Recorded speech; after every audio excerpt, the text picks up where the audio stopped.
Welcome back. Welcome back. It is time for us to get going. I want to do an introduction to the board itself, just to get us acquainted with the actual chessboard, because there's inferences made to the chessboard when you hear chess references to life. So I thought I'd get you familiarized with the board. All right, gang, check this out. Squares across the board, that's called a rank. Squares up and down, that's called a file. The rank is A, B, C, D, E, F, G, H. The file goes 1, 2, 3, 4, 5, 6, 7, 8. Now, every single square on this board is an entirely different world than the square sitting next to it. I wish I was told this when I first started. Because every time you move a piece, I don't care how it works out, every single piece changes the whole dynamics of the game. This is why you hear about certain grandmasters beating somebody in 5 moves, 6 moves, 10 moves.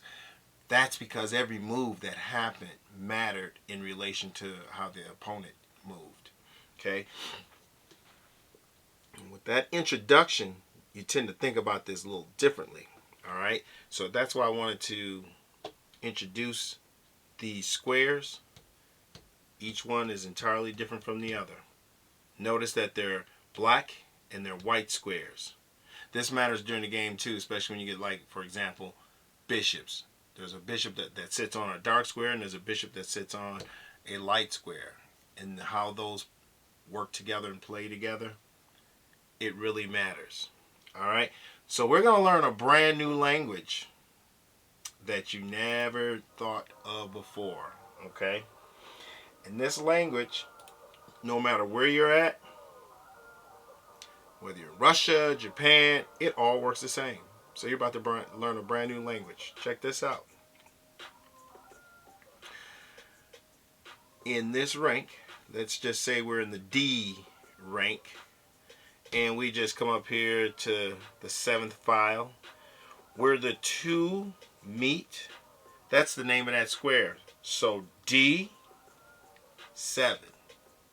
Let's pick another one. We're in the G rank. We're in the 3rd file. Where the 2 meet, that's G3. Let's do one more. Let's go right on the end here. We're in the B rank in the 2nd file. What is that? B2. Just that easy. You just learned a brand new language, okay? That's chess language, and everybody across the world understands that notation. All right? One more thing. When setting up the board, in your left hand should be a black square, in your right should be white. If you start with the board this way, board is wrong. That should be black in your left hand. Okay? And this is how the board should be set every time you set it up. If it's not set up this way, the pieces will look funny. It'll all work out wrong. All right? So that is the actual board. In order to do this thing of life, you got to know the chessboard. Let's move on to the actual pieces. Let's have some fun with this.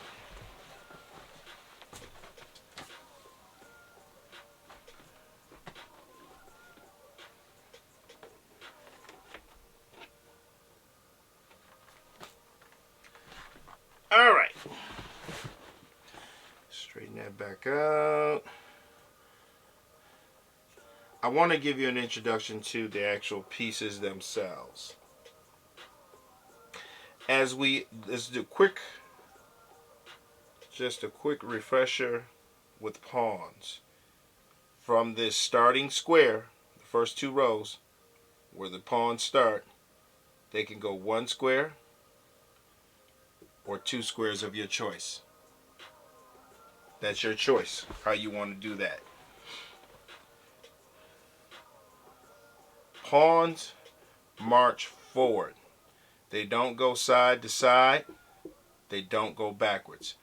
They only march forward. Unless a pawn is about to take diagonally. That's the only time it can move out of its line, is when it's about to move diagonal. Pawns are very specific to walking forward and only taking to their diagonal. Okay? Let's go back.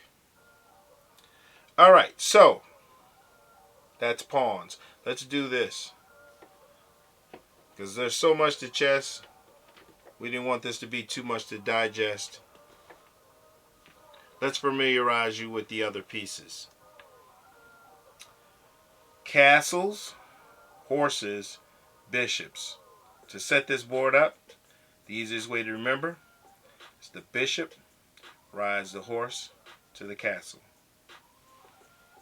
The man, which is the bishop, rides the horse to the castle. Queen, if you're playing black, sits on the black square. If you're playing white, I did that wrong.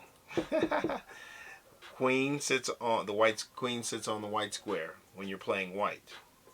King just simply sits next to it. Alright? Let's start with our rooks or castles. They move in a straight line. They can go all the way across, forward and backwards. As long as they stay in a straight line, that's how castles go. They can go 1 square, 2 squares, all the way across. Real easy. Real simple with the castles.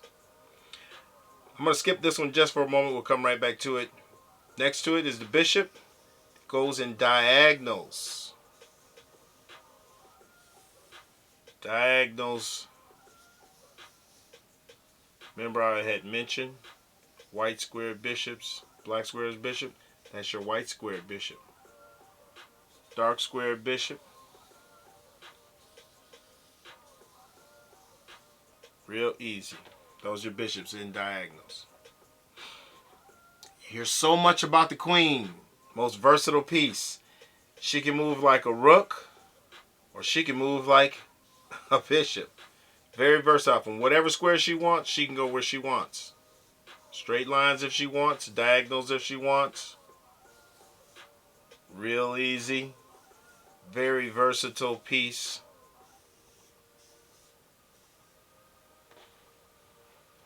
Simple. Alright. Let's go right next to the king. Moves the same way, only 1 square at a time from where he sits.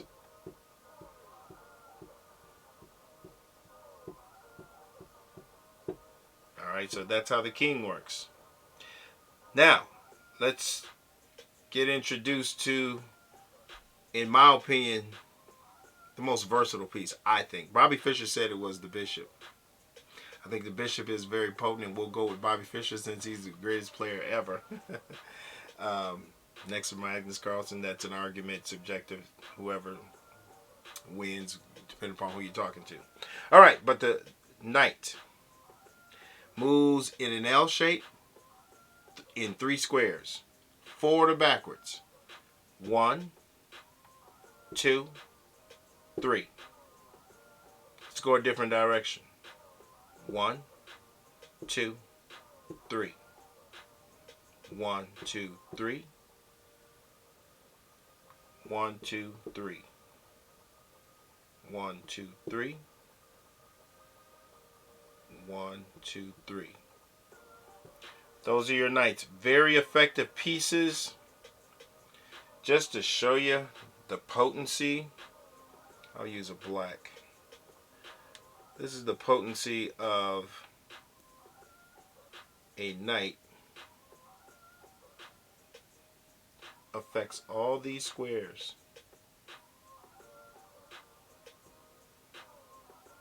Look how that radiates across the board. Very powerful piece. Think about this. There's 4 of these sitting on the board. Your opponent gets 2, you get 2. That's a lot of real estate those can take up. Okay? So, we've gone over all the pieces, and now you know how they work. We'll go a little bit more in depth with how things work on the chessboard as well. But I said I was going to mention Model 6 in every last one of these little episodes I do. Okay? Because Model 6 happens on this board. Model 6, mother and father, 2 sets of grandparents. That's 6 parents you're born to. The plus, brother, sister, auntie, uncle, cousins, nephews. All this family is built around you. We should be really taken care of and in good hands with that much of a support base that nature gave us. It makes no difference who you are, what your opinion is. You have a mother and father, and they have a mother and father. Okay? In order to survive in this thing of life, illustrated by the chessboard, you need support. This black side, that family supports their whole family unit. Same thing on the white side. Supports its whole family. That's the idea. Again, like I said in the last one, we don't want to get too crazy with chess illustrations and analogies, but there are a lot of similarities that work a lot of times on the chessboard and in life. So we'll continue to go over these because there's a lot that happens in life, as you and I both know. I think these are going to be fun analogies. We're going to do some reactions with other videos, and we'll walk through Model 6. Again, family. Model 6 is just another word for family. Black family, white family. Everybody takes care of themselves, and everybody's going to be good. See you in the next episode.